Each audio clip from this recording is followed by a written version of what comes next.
આપનું 2 મિનિટ સહેજ બોલી દઉં આપની પછી હા બધા પરમ પૂજ્ય ગોસ્વામી 108 મધુસૂદન લાલજી અને આપ શ્રી ઋષિદા મોદય રાજકોટમાં બિરાજો છો. આપ તો બધા વૈષ્ણવ બધા જાણે જ છે. આપનું રાજકોટમાં તો બહુ સુંદર રીતે આપ શ્રી સુંદર પ્રવચન ને બધા જુદા જુદા આપ શ્રી વચરામૃત દ્વારા અનેક વૈષ્ણવનું પણ પોષણ આપી રહ્યા છે. અને આજનું વચરામૃતને આપ ઉદ્ધાર કરો. બહુ લાંબુ નથી બોલી શકતી છે જય શ્રી આપને. ઓકે, જે આજના વચરામૃતનો ઉદ્ધાર કરો. શ્રી કૃષ્ણ શરણમ મમ શ્રી કૃષ્ણ શરણમ મમ શ્રી કૃષ્ણ શરણમ મમ શ્રી કૃષ્ણ શરણમ મમ. આ વસંત રાગમાં અષ્ટાક્ષર મંત્ર છે. વસંત રાગમાં જે આપણે પદ ગવાય એ ઢબ. શ્રી કૃષ્ણ શરણમ મમ શ્રી કૃષ્ણ શરણમ મમ.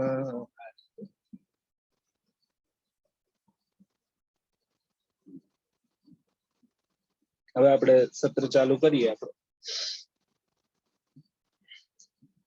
જન્માદ્યસ્ય યતોન્વયાદિતરશ્ચાર્થેષ્વ વિજ્ઞસ્વરાટ તેને બ્રહ્મ હૃદાય આદિ કવયે મુહ્યંતિ યત્સૂરય તેજો વારી મૃદામ યથા વિનિમયો યત્ર ત્રિસર્ગો મૃષા ધામના સ્વેન સદા નિરસ્તકુહકમ સત્યમ પરમ ધીમહિ. બુદ્ધિ પ્રેરક કૃષ્ણસ્ય પાદ પદ્મમ પ્રસીદતુ ધ્યાના સમર્થ જીવાનામ અસ્માકમ સર્વદા સ્વતઃ. ઘનશ્યામ દેહમ મહદ્વંદ ગેહમ કલૌ સોમયાગસ્ય કર્તારમીશમ કલારૂપ કૃષ્ણસ્ય સૂત્રાર્થકારમ સદા શ્રીયુતમ વલ્લભમ સંમતે.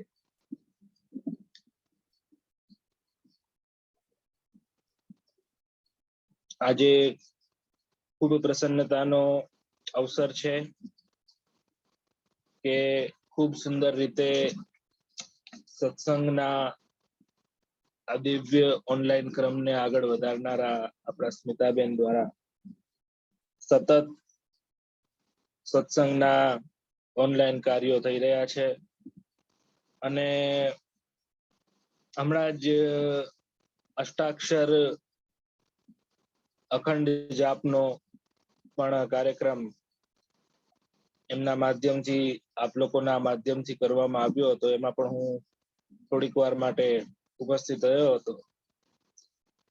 એમાં પણ ખૂબ આનંદની અનુભૂતિ થઈ અને ખૂબ એક રિમાર્કેબલ કાર્ય સંપન્ન થયું. આપણા પુષ્ટિ ભક્તિ માર્ગમાં શ્રી ઠાકોરજીના નામ સેવાનો મહત્વ જે છે એ કોઈ એવું નથી કે આપણે નથી જાણતા, આપણે જાણીએ છીએ. પરંતુ એ નામ સેવાના મહત્વને જાણીને પણ આજની આપણી યુવા જનરેશનને, આપણા બાળકોને આપણે એમાં તત્પર નથી કરી શકતા.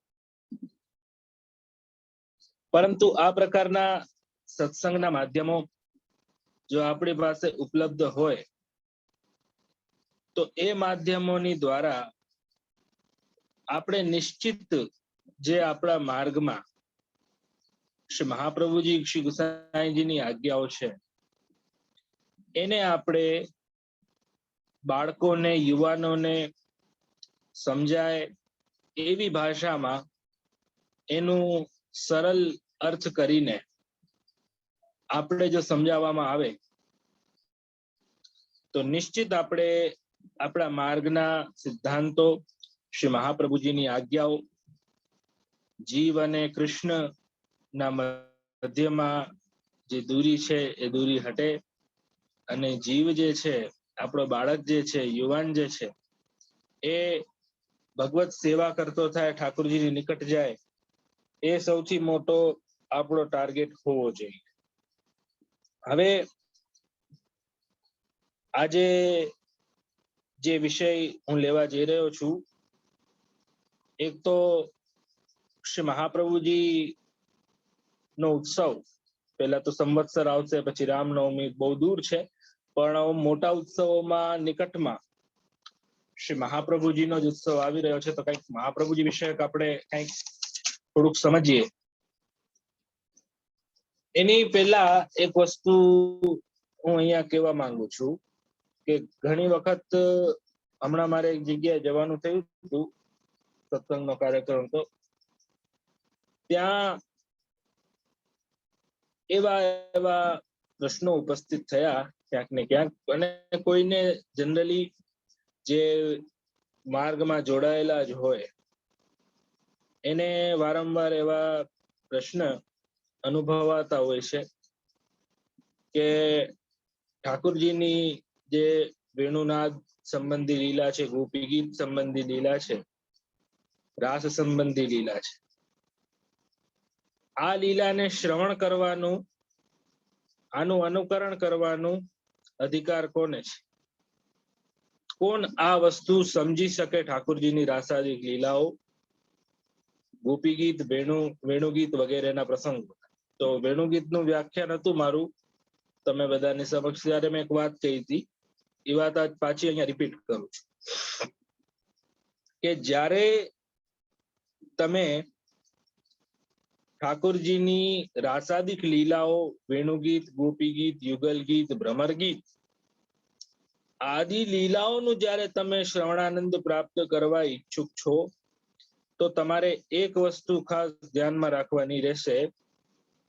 એ વસ્તુ એ કે હું પુરુષ છું કે હું સ્ત્રી છું. જે સાંભળનારો હોય એને હું પુરુષ છું કે હું સ્ત્રી છું, એનો જો ગર્વ હશે કે હું પુરુષ, હું સ્ત્રી, કે એને ભાન હશે કે ઈ એને પોતાની જાતને પુરુષ અથવા સ્ત્રી માનતો હશે, તો એને એ લીલામાં મૂળ વસ્તુ નહીં સમજાય. એને એ વસ્તુ ક્યારે સમજાય? જ્યારે એ એમ માનશે કે ભગવાન પરમાત્મા એ અંશી છે અને હું એ ભગવાન પરમાત્માનો અંશ છું, અને આ બધી જે લીલા છે એ શ્રી ઠાકોરજીની ઈચ્છાથી પ્રભુના આનંદ માટે બધું થઈ રહ્યું છે. તો આ અંશાંશી ભાવ કે ભગવાન અંશી છે અને જીવ અંશ છે, કોઈ પણ પ્રકારના પુરુષ અથવા સ્ત્રીના પોતાનામાં એ અનુભવ કર્યા વિના જો કેવલ ભગવાન અંશી છે અને હું અંશ છું, એ પ્રકારનો આત્મ સંબંધી ભાવ યદિ જીવના હૃદયમાં હશે, તો ભગવાનની એ બધી લીલાઓ એ મૂળ રૂપે જાણી શકશે ને સમજી શકશે. અન્યથા થોડુંક પણ એને અહમ મનમાં રહી જશે કે હું પુરુષ અથવા હું સ્ત્રી, તો એ નિર્ગુણ ભગવાનની લીલાઓને શ્રવણ તો કરશે પણ એ સમજી નહીં શકે, એને તર્ક ઉત્પન્ન થશે, પ્રશ્નો ઉત્પન્ન થશે. એટલા માટે એ સત્સંગમાં જ્યારે આ વાત ઉપડી હતી ત્યારે પણ મેં આ વાત કરી હતી કે જ્યારે આપણે ઠાકોરજીની લીલાઓનું શ્રવણાનંદ પ્રાપ્ત કરીએ ત્યારે ભગવાન અંશી છે અને આપણે એમના અંશ છીએ, આ ભાવ રાખી અને આપણે શ્રવણ કરવાનું છે.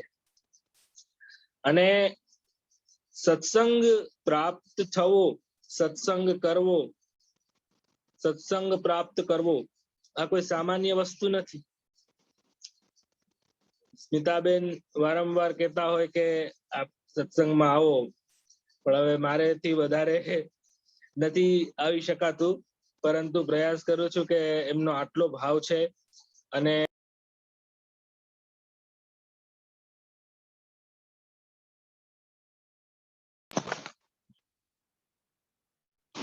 સોરી.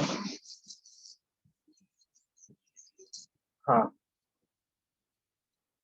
એમનો આટલો ભાવ છે અને આગ્રહ રાખે છે, તો હું પ્રયાસ કરું છું કે નિશ્ચિત મહિનામાં 1-2 વાર આવા સુંદર સત્સંગના કાર્યક્રમ સુધી જોડાવું. તો કહેવાનો તાત્પર્ય છે કે સત્સંગ કરવો અથવા સત્સંગ શ્રવણ કરવો એ કોઈ સાધારણ વસ્તુ નથી. એ શ્રી ઠાકુરજીની કૃપા હોય તો પ્રાપ્ત થાય. ઘણા જણા એવા હોય છે કે ભાઈ અમે જાણીએ તો છીએ કે સત્સંગ કરવો જોઈએ, સત્સંગ સાંભળવો જોઈએ, પણ અમે કરી નથી શકતા, સાંભળી નથી શકતા. તો આ વસ્તુ શું દર્શાવે છે કે ઓમ તો ઓપન ફોરમ છે.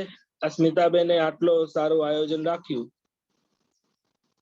આમાં ફેસબુકના માધ્યમથી બધા જોડાઈ શકે.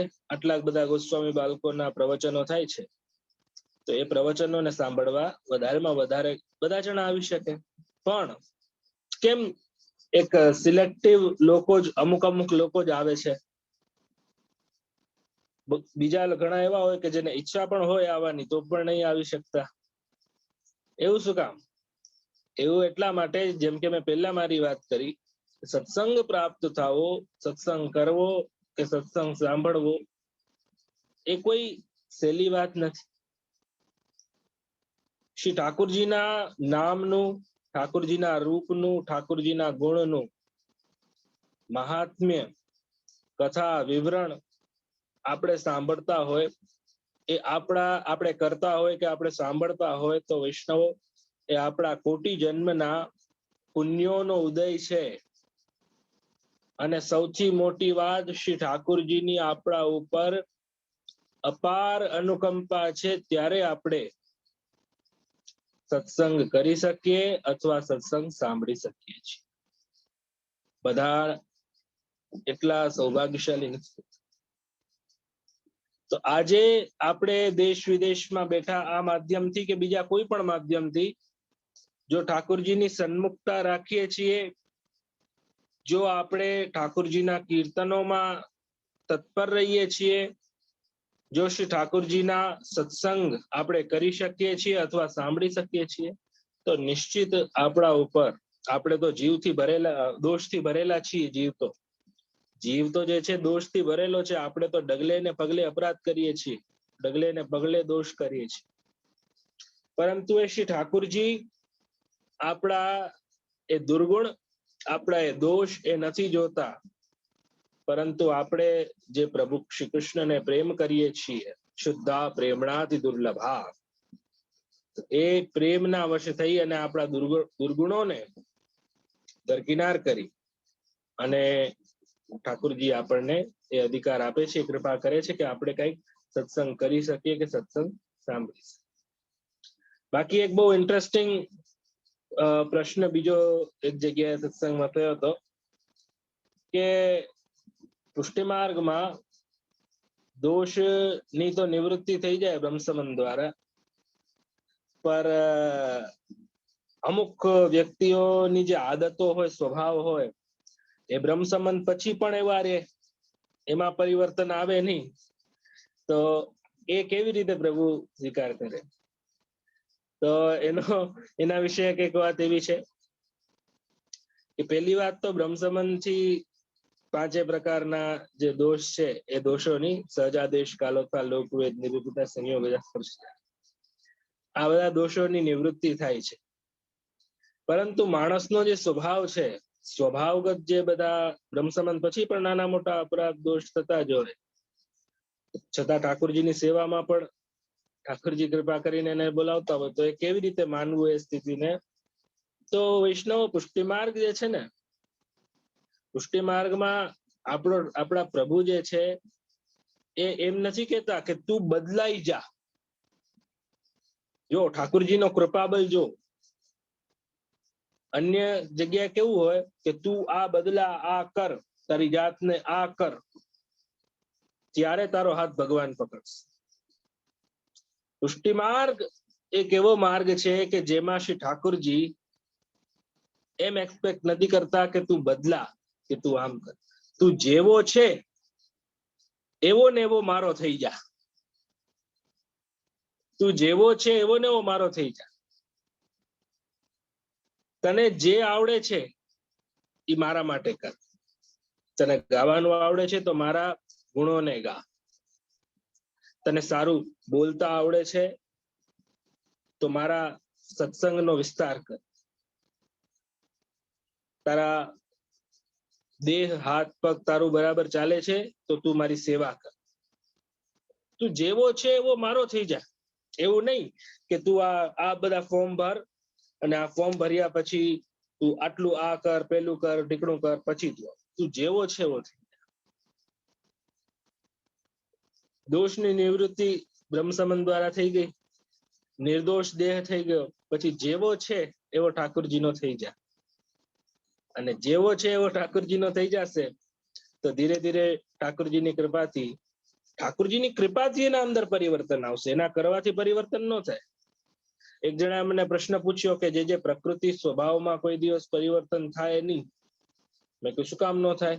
કે કેવી રીતે થાય? મેં કીધું તમારે ને મારાથી ન થાય. આપણે બે સ્વભાવ અને પ્રકૃતિ પરિવર્તન કરવા બેસીએ તો ન થાય. પણ જો પ્રભુની ઈચ્છા થાય, ઠાકુરજીની ઈચ્છા થાય તો સ્વભાવ અને પ્રકૃતિમાં પણ પરિવર્તન થાય.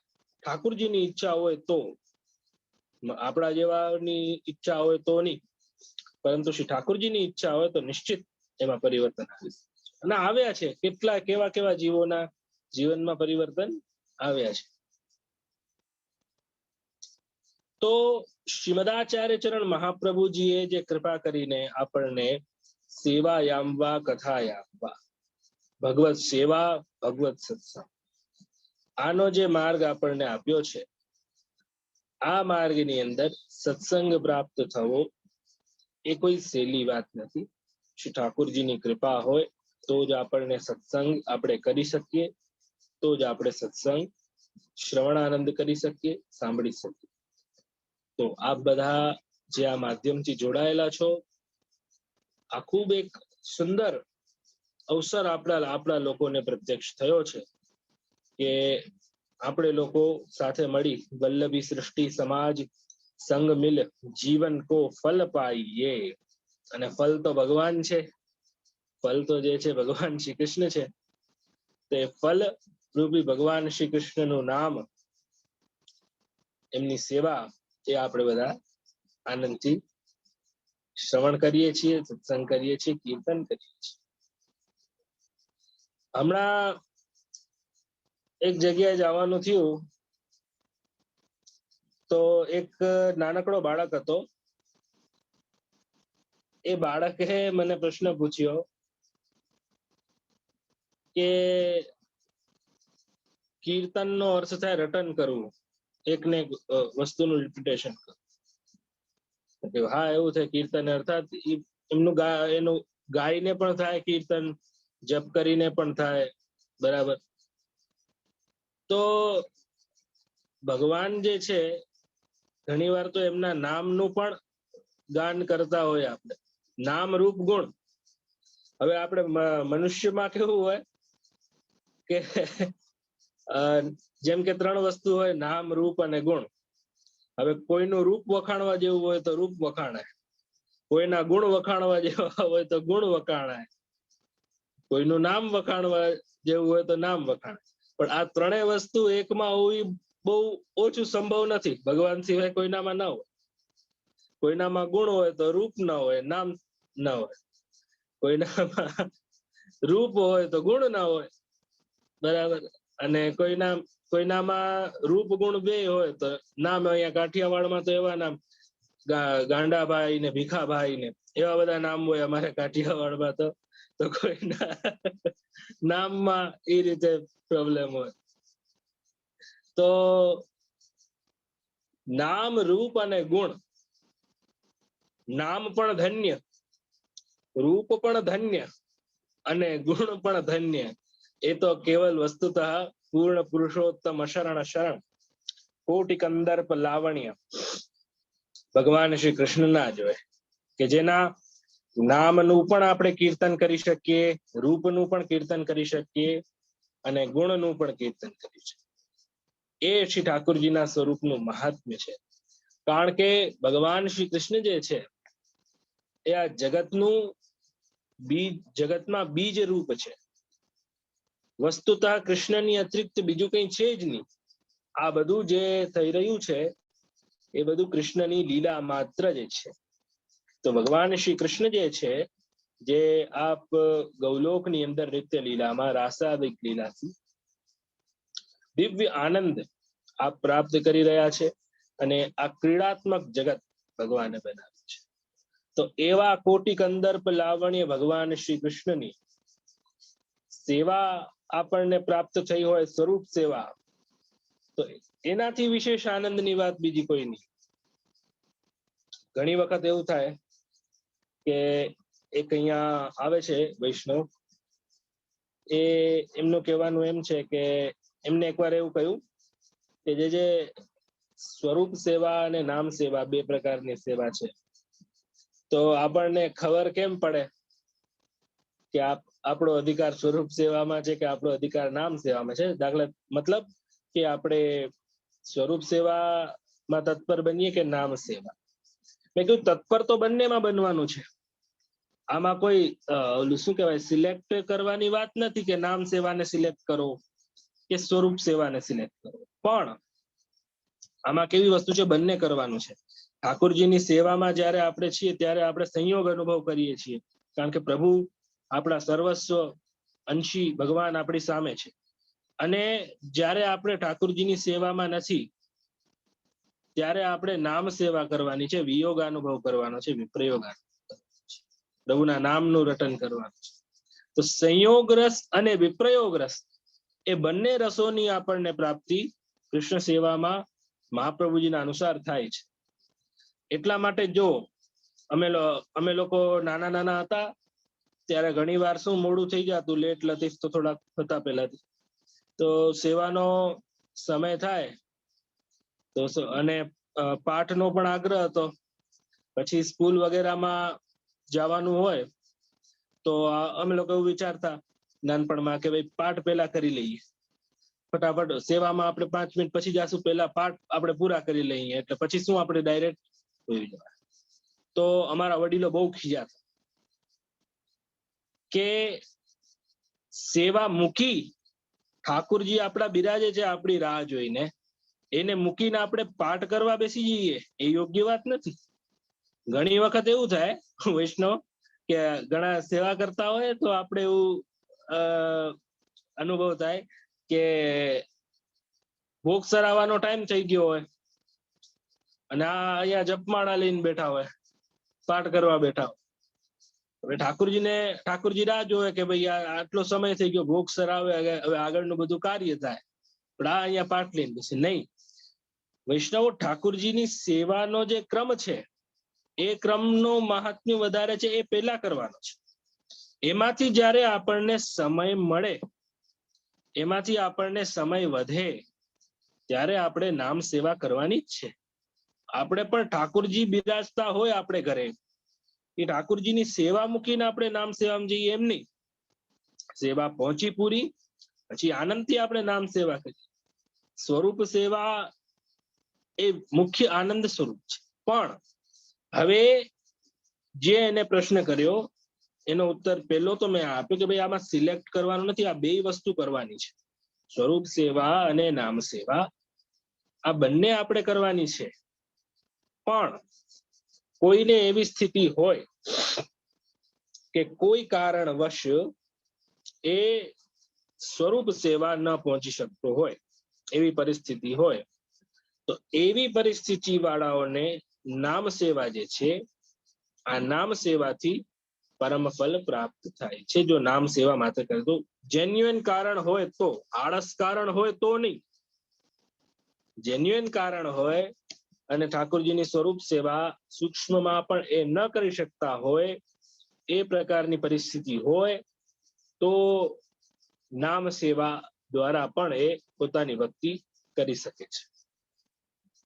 પરંતુ આળસવશ કે ભાઈ આ નામ સેવાથી કામ ચાલી જાય છે તો આપણે સ્વરૂપ સેવા શું કામ કરવી, એ વર્ષ જો એ વસ્તુ ચાહતું હોય તો યોગ્ય નથી.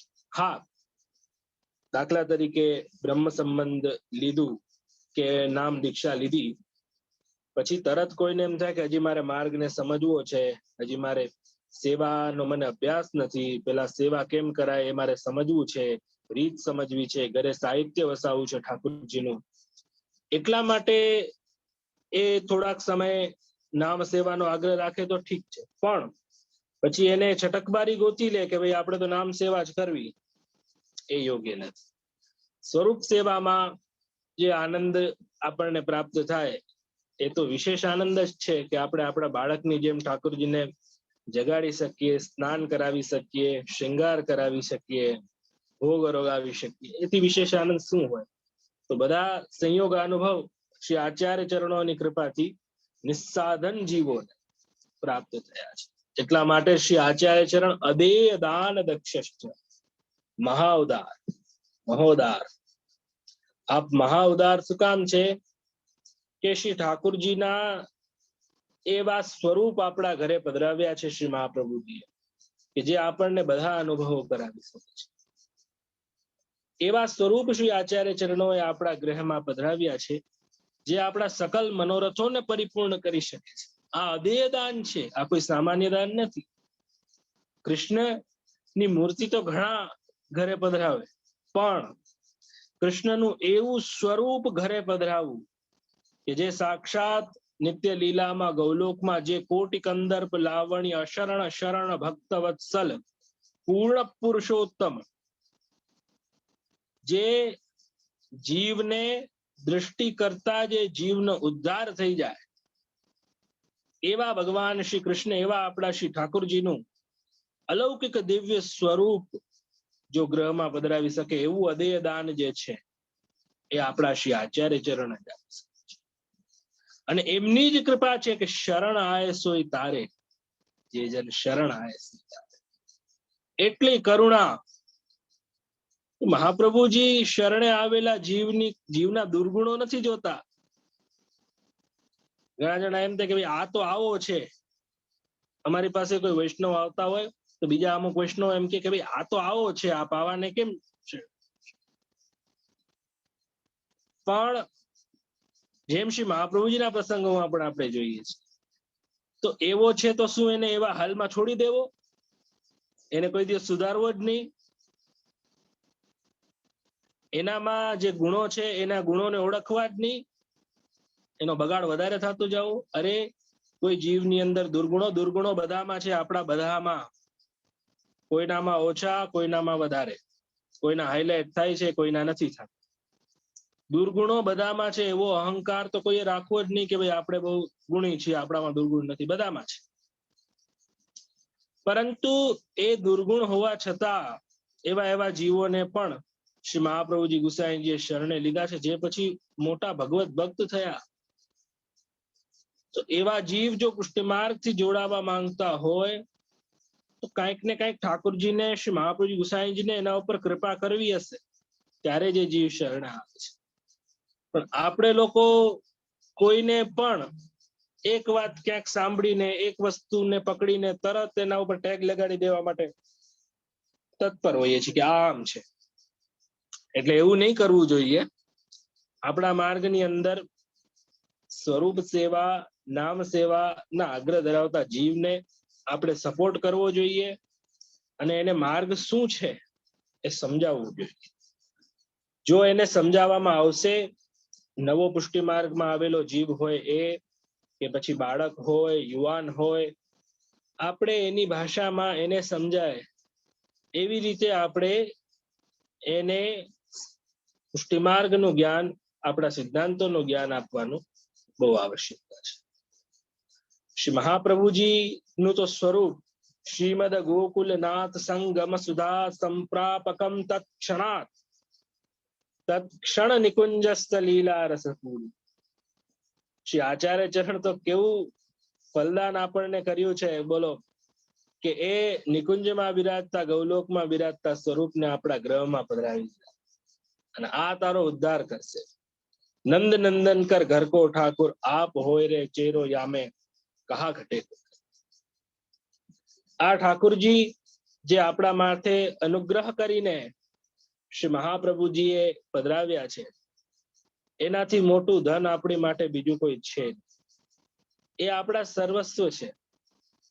આપણે જાણીએ છીએ છતાં પણ આપણી વાણીમાં, આપણા વ્યવહારમાં, આપણા વર્તનમાં આ વસ્તુ જ્યાં સુધી નહીં ઝલકે ત્યાં સુધી આપણા અંદર કંઈક દોષ છે વિચારવો. અપનો દોષ વિચાર હંસો કચું. ઘણા જણા ભગવાન ઉપર દોષના ટોપલા નાખે કે આટલું કરી છે, કેમ ભગવાન કૃપા નથી કરતા? આટલું સત્સંગ કરીએ છીએ, આટલું કીર્તન કરીએ છીએ, આટલું ભજન કરીએ છીએ, કેમ ભગવાનની કૃપા નથી કરતા? અરે ભાઈ, તું તારા અવગુણ વાંચ. ભગવાનમાં કોઈ અવગુણ નથી. ભગવાન તો સર્વગુણ સંપન્ન છે. ભગવાનમાં કોઈ દોષરૂપતા કે ભગવાનમાં કોઈ કમી છે જ નહીં. કૃપા નથી થઈ રહી આપણા ઉપર એવું આપણને જો લાગતું હોય તો એમાં કઈ દોષ આપણો હશે, અપરાધ આપણો હશે. આપણા દોષ વિચાર કરવાની જગ્યાએ આપણે ભગવાનને દોષારોપણ કરતા રહીએ. એ પુષ્ટિ માર્ગની પ્રણાલી નથી વૈષ્ણવ. એટલા માટે આપણે બધાએ આપણા માર્ગને આગળ વધારવા માટે, જેમ આપણા સ્મિતાબેન આ ઇનિશિયેટિવ લઈ રહ્યા છે, તો આવા અનેક પ્રકલ્પો ના માધ્યમથી આપણે લોકોએ આપણા માર્ગને આગળ વધારવાની જરૂર છે. નાના નાના બધા આઈડિયાઝ, તમે લોકો આખા ગ્રુપમાં છો તો તમારે લોકોએ આટલું સુંદર આ કાર્ય થઈ રહ્યું છે, તો આનાથી વધારે પણ આપણે કંઈક કરવાની ઈચ્છા હોય તો એ પ્રકારના પ્રકલ્પ આપણે કરવા જોઈએ. આપણો મૂળભૂત ટાર્ગેટ એ જ છે વૈષ્ણવો, તમારા બધાનો એ જોવો જોઈએ કે કેવી પણ રીતે આપણે શ્રી મહાપ્રભુજીના માર્ગના ગૌરવની વૃદ્ધિ થાય. આપણા પુષ્ટિમાર્ગીય વૈષ્ણવો છે, આપણા બાળકો છે, આપણા યુવાનો છે, એ આપણા મહાપ્રભુજીના માર્ગને સમજે, મહાપ્રભુજીની આજ્ઞાઓને સમજે. એ સમજશે તો એને કોઈ એમના નામે મૂર્ખ નહીં બનાવી શકે. નહીં સમજે તો વૈષ્ણવ હોવા છતાં એને ખબર નહીં હોય મહાપ્રભુજીના સિદ્ધાંતો વગેરે, તો કોઈ પણ આવીને એને કાઠિયાવાડી ભાષામાં કહી દો, ઘૂંટ પાઈ જશે કોઈ પણ વસ્તુ. તો એવા ઘૂંટડા કોઈ એને ન પીવડાવે. એના માટે આપણે એની ભાષામાં એને સમજાય એ રીતે પુષ્ટિમાર્ગના જે બેઝિક વસ્તુઓ છે એ બધી સમજાવી. અને તમે જે આ માધ્યમ ઉપલબ્ધ કરાવી રહ્યા છો, બધા વિસ્તારોમાં વિશેષમાં વિશેષ આવા માધ્યમો ઉપલબ્ધ થશે, આવા બધા ઇનિશિયેટિવ વૈષ્ણવો લેશે, ત્યારે જ આપણે આવડો મોટો આપણો વૈષ્ણવ સમાજ છે, આવડો મોટો આપણો પુષ્ટિ સમાજ છે, ત્યારે આપણે આ વાતને આપણે સારી રીતે ત્યાં સુધી પહોંચાડી શકશું.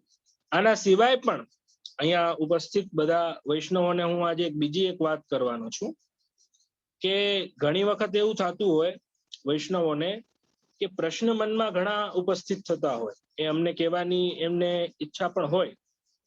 ઘણી વખત એવું બનતું હોય કે અમે કહીએ કે હા પ્રશ્ન પૂછો, પેલા પ્રશ્ન મનમાં હોય તો કા ભૂલાઈ જાય, અમારે પૂછવાનું કહીએ ત્યારે, કે પછી એવું પણ બને કે પૂછવાની હિંમત ન થાય. બરાબર? તો આવી સ્થિતિઓ પણ ઉત્પન્ન થતી હોય છે. તો આપણી જે અહીંયા સંસ્થા ચાલે છે વલ્લભાચાર્ય ફાઉન્ડેશન, જેની બધી તમે લોકો પોસ્ટ તો જોતા હશો, અમે લોકો એવો વિચાર કર્યો છે, આવતા મહિને અમે એ વસ્તુ લોન્ચ કરવાના છીએ કે આ બધા માધ્યમો જે તમારા લોકોના સત્સંગના ચાલી રહ્યા છે વગેરે, જે કોઈ પણ માધ્યમો ચાલી રહ્યા છે, આમાં સ્મિતાબેન બધા સંભાળી રહ્યા છે, તો આપણા ગ્રુપમાં જેને પણ જે પ્રશ્ન હોય, બરાબર, તો એ પ્રશ્ન એ લખીને એક જણાને આપે અને એ બધા પ્રશ્ન જે છે અમને ફોરવર્ડ કરવામાં આવે. તો આપણે એવો અડધી કલાકનો પ્રોગ્રામ રાખી લેશું કે એમાંથી જે લેવાલાયક પ્રશ્નો હશે, જે પ્રશ્નોનો સમાધાન કરી અને બીજા લોકોને પણ કંઈક લાભ મળી શકશે, જો એ રીતનું હશે તો એ પ્રશ્નોનો પણ આપણે સમાધાન કરશું. અને અમે લોકો ખાલી આ તો એક આપ લોકોના પ્લેટફોર્મમાં, બાકી અમે બહુ મોટી રીતે આની પ્લાનિંગ કરી રહ્યા છીએ કે વધારેમાં વધારે લોકોને જે પ્રશ્નો હોય મનમાં ઉદ્ભવતા હોય એ પ્રશ્નોનું સમાધાન થાય. એ માટે અમે આ એક તો ઇનિશિયેટિવ લેવાનો વિચાર કરી રહ્યા છીએ. બાકી એક બીજી જે વસ્તુ છે એ એવી છે કે પુષ્ટિ માર્ગમાં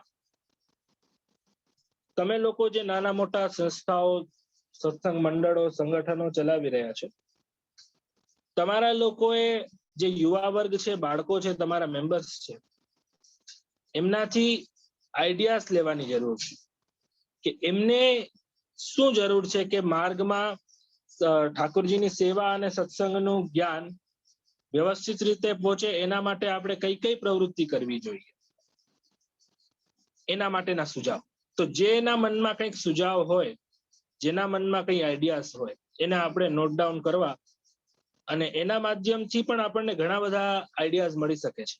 જેમ અમારી સંસ્થામાં અમે લોકો જે કાર્ય કરી રહ્યા છીએ એ કાર્યના માધ્યમથી બધા જે મેમ્બર્સ છે બધાના આઈડિયાઝ અમે લઈએ છીએ, એને નોટ કરીએ છીએ. પછી એમાંથી જે કોમન થતા હોય એને અલગ કાઢી નાખીએ. બાકી બધા જે આઈડિયાઝ છે એમાંથી જો લેવા લાયક આઈડિયા હોય તો એ આપણે લેવા જોઈએ. એવી રીતે આજના સમયની અંદર આવા નાના નાના સ્ટેપ લઈ અને આપણે બહુ મોટું કાર્ય કરી શકીએ છીએ. પરંતુ આપણો આશય, આપણો હેતુ એ એકમાત્ર હોવો જોઈએ કે મહાપ્રભુજીના માર્ગના ગૌરવની વૃદ્ધિ, શ્રી ઠાકોરજીના સેવાક્રમ, શ્રી ઠાકોરજીની સ્વરૂપ સેવા, શ્રી ઠાકોરજીની નામ સેવા, એના આગ્રહને જન જન સુધી, મન મન સુધી પહોંચાડો. અને કયા જન જન? એ જન કયા? જે પુષ્ટિમાર્ગીય જીવો હોય એવા જન જનના મન મન સુધી આપણે શ્રી મહાપ્રભુજીની એ વાત પહોંચાડીએ એટલે લોકો સમજે. આજે આપણે જોઈએ કે પુષ્ટિ માર્ગમાં પેલા આજથી આપણે 60 વર્ષ 70 વર્ષ પહેલાના જેવા મેગેઝિન્સ જ આપણે જોઈએ તો કેટલા વૈષ્ણવોના લેખ એ મેગેઝિનમાં હોતા હતા. કેટલું એક્ટિવલી બધા માર્ગને સમજતા પણ હતા અને સમજાવવાનો પ્રયત્ન પણ કરતા હતા.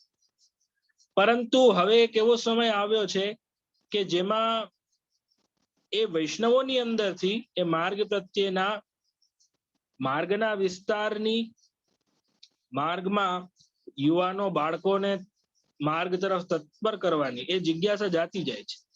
કારણ કે લોકો હવે એમ જ માને છે કે ભાઈ આપણે બસ છોકરો સારું ભણે, સારું ભણીને સારું કમાઈને પછી એનું સારું મકાન હોય, એની ગાડી હોય, વર્ષે 2 વાર ફરવાની એને સગવડતા હોય, પરિવાર કુટુંબ સાથે સારા સંબંધ હોય, એને સારી પત્ની મળે, બાળક થાય, બસ પૂરું, જય શ્રી કૃષ્ણ. બીજો કાંઈ જીવનનો હેતુ ટાર્ગેટ રાખ્યો જ નથી. અરે ભાઈ, આ તો દેહના ઉન્નતિની વાત તમે કરો છો, આત્મકલ્યાણ ક્યાંથી થશે? આત્મકલ્યાણ માટે તો ભગવાન શ્રી કૃષ્ણના ચરણની અતિરિક્ત બીજો કોઈ માર્ગ છે? હવે જેનો આત્મકલ્યાણ થવાનો હશે એ પકડશે ભગવાનના ચરણ, નહીં તો બિચારો જગતમાં ફર્યા કરશે, ઘુમેડા માર્યા કરશે, અમારી ગુજરાતી ભાષામાં કે, અને પછી ગોય તો ન જડે, આમથી આમ ફાફા માર્યા રાખે, ઘુમેડા માર્યા રાખે, પછી ક્યાંય એનો કોઈ હાથ ન ચાલે, એવી સ્થિતિ થઈ જાય. પરંતુ જે ભગવાનનો જીવ છે, જે આત્મકલ્યાણ કરવા ઈચ્છુક છે, એ તો નિશ્ચિત ભગવાનના શ્રી મહાપ્રભુજીના યુગલ ચરણારવિંદોનો આશ્રય કરી અને પોતાના જીવનને લૌકિકમાં તો ઉન્નતિ એમનેમ થઈ જશે. ઘણા જણા એમ કે છે આપણે લૌકિકમાં કેમ મને પ્રગતિ નથી મળતી? એ બહુ નાની વસ્તુ છે. અલૌકિકમાં જો શ્રી ઠાકોરજીના, શ્રી મહાપ્રભુજીના ચરણનો આશ્રય થઈ ગયો, વધારે નહીં, ખાલી આપણે દિવસમાં નિષ્ઠા રાખી અને ખાલી થોડાક પાઠ કરવાનો આગ્રહ, જપ કરવાનો આગ્રહ, ઠાકોરજીની સેવાનો આગ્રહ, અનુશાસનથી નિયમપૂર્વક આપણો કર્તવ્ય સમજીને, આપણો ધર્મ સમજીને જો આપણે આ કાર્ય કરતા હશું તો લૌકિક બધા કાર્યો તો બહુ ટૂંકમાં પતી જશે. એ બધી તો બહુ નાની વાત છે. પણ શ્રી ઠાકોરજીના ચરણારવિંદમાં દૃઢતા બનાવીને રાખવી એ બહુ મહત્વનું છે. એટલા માટે વૈષ્ણવો, આપણે આપણા બાળકોને, આપણા યુવાનોને આ તરફ પ્રેરિત કરવાના છે કે ભાઈ આપણા આત્મકલ્યાણનો જે માર્ગ છે એ શ્રી મહાપ્રભુજીનો આશ્રય અને કૃષ્ણ સેવા જ છે. તો જીવને આત્મકલ્યાણના માર્ગ સુધી પ્રેરિત કરવાના છે. બાકી લોક કલ્યાણમાં, પોતાના લૌકિક કલ્યાણમાં, જીવનના કલ્યાણમાં તો આખી દુનિયા લાગેલી છે. પરંતુ આત્મકલ્યાણ અર્થાત આપણે કૃષ્ણની કૃપાથી ધન્ય થઈએ એ માર્ગ તરફ પ્રેરિત જ્યાં સુધી આપણા યુવાનો, આપણા બાળકો નહીં થાય અને એ વસ્તુનો ઇમ્પોર્ટન્સ, એની મહત્વતા એમના હૃદયમાં સ્થાપિત નહીં થાય ત્યાં સુધી એ સાચા ટ્રેક ઉપર નહીં આવે.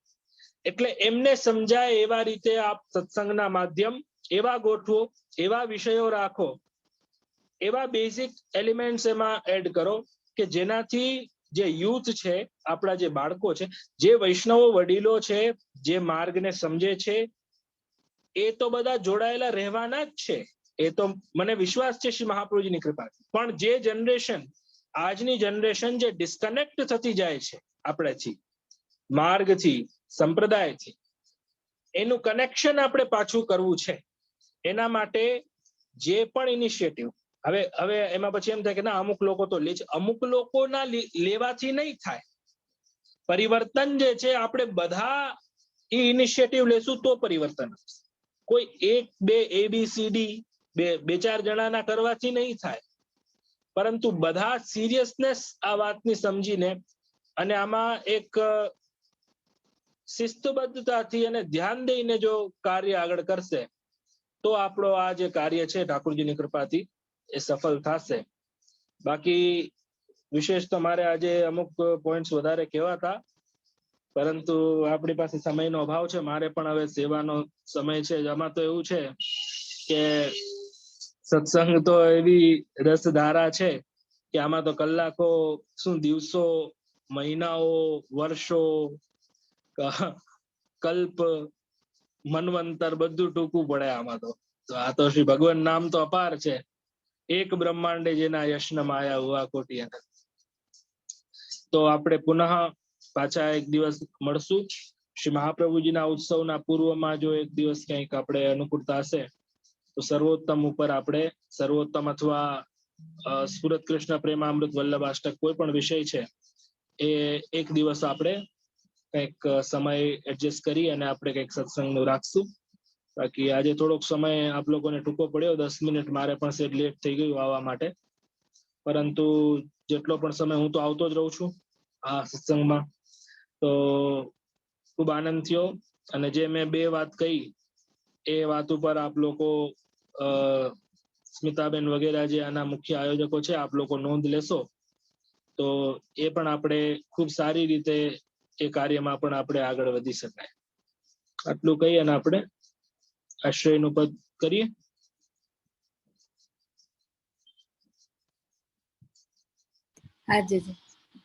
દ્રઢઈન ચરણન કેરો ભરોસો, દ્રઢઈન ચરણન કેરો, શ્રી વલ્લભ નખ ચંદ્ર છટા બેન, સબ જગમાં જય દેરો ભરોસો, દ્રઢઈન ચરણન કેરો, साधन और नहीं आकली में जासु निवेदो, सूर्य कहा कहे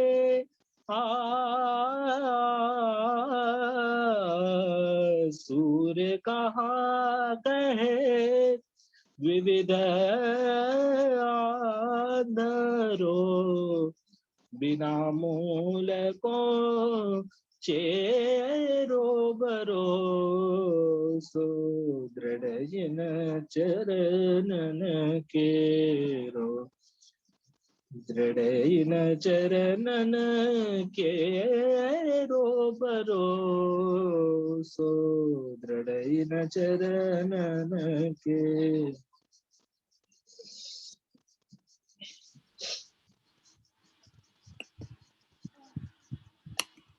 ખૂબ સુંદર